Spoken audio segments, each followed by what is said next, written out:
اسلام اور مسلمانوں سے یہود کی دشمنی وہ شروع سے ہی ہے، یہ کوئی نئی بات نہیں ہے۔ جب سے اسلام آیا ہے تب سے یہود مسلمانوں سے اور اسلام سے نفرت کرتے ہیں اور ان کو اپنا دشمن سمجھتے ہیں اور دشمنی کرتے ہیں، اور ان کی یہ دشمنی قیامت تک قائم رہے گی۔ اللہ رب العالمین نے یہ بھی لکھ رکھا ہے کہ اہل حق، اہل ایمان کو ان کے اوپر غلبہ حاصل ہوگا، چاہے جائے کہ یہ دنیا کے اندر کتنوں قتل و غارت گری کرے، کتنوں کچھ کر لے، کتنوں کامیابی حاصل کر لے، لیکن لاسٹ میں مسلمانوں کے ہاتھ یہ مارے جائیں گے اور مسلمانوں کو ان کے اوپر فتحیابی اور نصرت حاصل ہوگی۔ یہ اللہ رب العالمین نے لکھ رکھا ہے۔ اور ان کی جو دشمنی ہے، جیسا کہ قرآن کریم کے اندر اللہ رب العالمین نے یہ بیان فرما دیا ہے، لَتَجِدَنَّ أَشَدَّ النَّاسِ عَدَاوَةً لِلَّذِينَ آمَنُوا الْيَهُودُ وَالَّذِينَ أَشْرَكُوا، کہ یقیناً آپ ایمان والوں کا سب سے زیادہ جو دشمن آپ پائیں گے یہود اور مشرکین کو، یعنی یہودیوں کو اور مشرکوں کو۔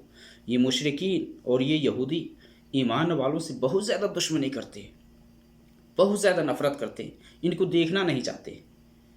اور یہ بھی اللہ رب العالمین نے قرآن میں فرما دیا ہے، وَلَن تُرْضَىٰ عَنْكَ الْيَهُودُ وَلَا النَّصَارَىٰ حَتَّىٰ تَتَّبِعَ مِلَّتَهُمْ، کہ یہ یہودی اور نصرانی آپ سے اس وقت تک راضی نہیں ہوں گے، یعنی ہرگز ہرگز راضی نہیں ہوں گے۔ وَلَن تَرْضَىٰ، ہرگز ہرگز یہ راضی نہیں ہوں گے۔ کون؟ یہود و نصارہ آپ سے، ایمان والوں سے کبھی راضی نہیں ہو سکتے۔ حتیٰ تتبع ملتہم، یہاں تک کہ آپ ان کے مذہب کی پیروی نہ کرنے لگ جائے۔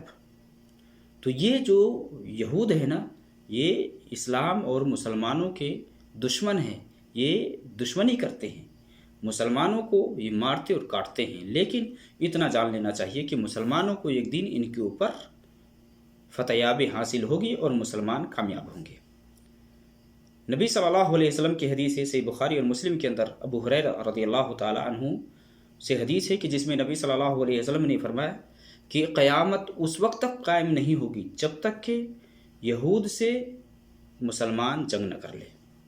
جب تک جنگ نہ ہو جائے گی تب تک قیامت آ ہی نہیں سکتی ہے۔ اور صحیح مسلم کے اندر ابو ہریرہ روایت کرتے ہیں جس میں نبی صلی اللہ علیہ وسلم نے فرمایا، لا تقوم الساعہ حتیٰ یقاتل المسلمون الیہود، کہ قیامت اس وقت تک نہیں آئے گی، قیامت قائم ہو ہی نہیں سکتی ہے یہاں تک کہ مسلمان یہود سے جنگ نہ کر لے۔ فیقتلہم المسلمون، مسلمان یہود کو قتل کریں گے، یہ مارے جائیں گے مسلمانوں کے ہاتھ۔ یہاں تک کہ یہودی کہاں چھپے گا؟ پتھر کے پیچھے چھپے گا، درخت کے پیچھے چھپے گا۔ حتیٰ یختبی الیہودی من وراء الحجر والشجر، آپ صلی اللہ علیہ وسلم نے فرمایا کہ یہودی پتھر کے پیچھے، درخت کے پیچھے چھپے گا۔ فیقول الحجر او الشجر، اس وقت اللہ رب العالمین پتھر کو بولنے کو کہے گا، درخت بولے گا وہاں، اور کیا کہے گا؟ یا مسلم، یا عبداللہ، ھذا یہودی خلفی، یہ یہودی میرے پیچھے ہے، فتعال فقتل، آؤ اس کو قتل کرو۔ آپ صلی اللہ علیہ وسلم نے آگے فرمایا، الا الغرقد فانہ من شجر الیہود، سوائے غرقد کے۔ غرقد یہ ایک درخت ہے جس کو آپ صلی اللہ علیہ وسلم نے فرمایا کہ انہ من شجر الیہود، یہ یہود کا درخت ہے، یہ درخت نہیں بولے گا۔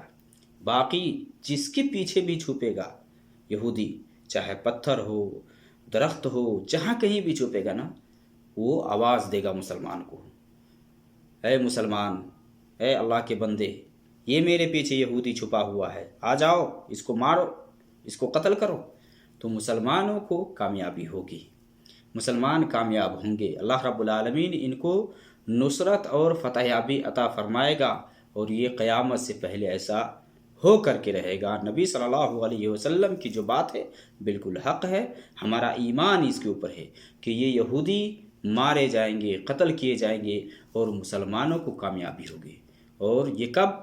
عیسیٰ علیہ السلام کے نزول کی بات ہوگا کہ مسلمان